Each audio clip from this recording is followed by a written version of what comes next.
Hello, എല്ലാവരും happy അല്ലേ? നമ്മൾ വന്നിട്ടുള്ള അസൈൻമെൻറ്റ് എങ്ങനെ പ്രിപ്പയർ ചെയ്യാമെന്നുള്ള ക്വസ്റ്റ്യനുള്ള ആൻസർ ആയിട്ടാണ്. ഇത് ഇവാലുവേഷൻ ഷീറ്റ് ആട്ടോ. ഫസ്റ്റ് ഫ്രണ്ട് കാണുന്ന പേജ് ഇവാലുവേഷൻ ഷീറ്റാണ്. അസൈൻമെൻറ്റ് എഴുതുമ്പോൾ ഇവാലുവേഷൻ ഷീറ്റ് വേണം, ഇതുപോലത്തെ ഒരു ഫ്രണ്ട് പേജ് വേണം. ഓക്കെ, ഇതൊക്കെ ഫില്ല് ചെയ്യാനുള്ളതാണ് ഞാൻ പറഞ്ഞത്. നെക്സ്റ്റ് വേണ്ടത് ഒരു ക്വസ്റ്റ്യൻ പേപ്പർ മസ്റ്റാണ് കേട്ടോ. പിന്നെ നമ്മൾ എഴുതി തുടങ്ങും. എപ്പോഴും നമ്മൾ എഴുതുമ്പോൾ ഒരു വൃത്തി കിട്ടാനും പേജുകൾ കൂടുതൽ എഴുതാനും നല്ലതാണ് ഒരു സ്കെയിലിൻ്റെ രീതിയിൽ മാർജിൻ വരയ്ക്കുക. അതാകുമ്പോൾ കൂടുതൽ പേപ്പേഴ്സ് നമുക്ക് യൂസ് ചെയ്യുകയും ചെയ്യാം, കാണുമ്പോൾ ടീച്ചേഴ്സിന് ഇഷ്ടമാവുകയും ചെയ്യും. BGC 104 ഇങ്ങനെ ഏതാണ് നമ്മൾ എഴുതുന്ന സബ്ജക്റ്റ് അത് ഇതുപോലെ ഒരു ഹെഡിങ് പോലെ എഴുതുന്നത് നല്ലതായിരിക്കും. പിന്നെ ക്വസ്റ്റ്യൻസ് ഒക്കെ എഴുതണമെന്നില്ല, നമ്മൾ ക്വസ്റ്റ്യൻസ് ഇവിടെ ആദ്യം കൊടുത്തിട്ടുണ്ടല്ലോ. നമ്മൾ കൂടുതൽ ഒരു പേജ് കിട്ടാൻ അങ്ങനെ പേജ് കൂടുതൽ നമുക്ക് ഉപയോഗിക്കണം എന്നുണ്ടെങ്കിൽ അതിന് വേണ്ടിയിട്ടാണ് നമ്മൾ ആ ക്വസ്റ്റ്യനൊക്കെ ഒന്നുകൂടി ഇങ്ങോട്ട് റിപ്പീറ്റ് ചെയ്ത് എഴുതുന്നത്. വേണമെന്നില്ല, ചെയ്യണമൊക്കെ ചെയ്യാട്ടോ. അങ്ങനെ ഈ അസൈൻമെൻറ്റ് ഇത്ര പേജാണ് നോക്കട്ടെ കേട്ടോ. ഇത് ഒരു 28 പേജായിരിക്കും. നമ്മൾ എഴുതുമ്പോൾ ആ പേപ്പറിൻ്റെ മുകളിൽ നമ്മൾ പേജിൻ്റെ എണ്ണം എഴുതുന്നത് നല്ലതായിരിക്കും കേട്ടോ.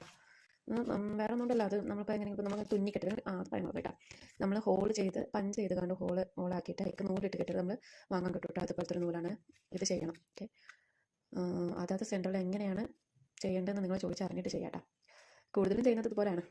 ഓക്കെ, പിന്നെ എഴുതേണ്ടത് ഇവിടെ എൻവയോൺമെൻറ്റ് എന്നുള്ളടത്ത് നിങ്ങൾക്ക് എല്ലാവർക്കും കിട്ടിയിട്ടുണ്ടാവല്ലോ, ഓരോരുത്തർക്ക് ഓരോ എൻവയോൺമെൻറ്റ് നമ്പർ അത് എഴുതുക. പിന്നെ സ്റ്റുഡൻറ്റ് നെയിം നിങ്ങളുടെ പേര് എഴുതുക. സ്റ്റഡി സെൻറ്ററിൽ കോഡ് അവിടെ തന്നെ പ്രിൻ്റഡാണ്, നിങ്ങൾ എഴുതേണ്ട ആവശ്യമില്ല. ഓക്കെ, പിന്നെ പ്രോഗ്രാം സബ്ജക്റ്റ് എന്നുള്ളടത്ത് നിങ്ങൾ ഏതാണ് എടുത്തിട്ടുണ്ട്, നിങ്ങൾ പ്രോഗ്രാം ഏതാണ് എന്നുള്ളതിൻ്റെ കോഡ് എഴുതുക.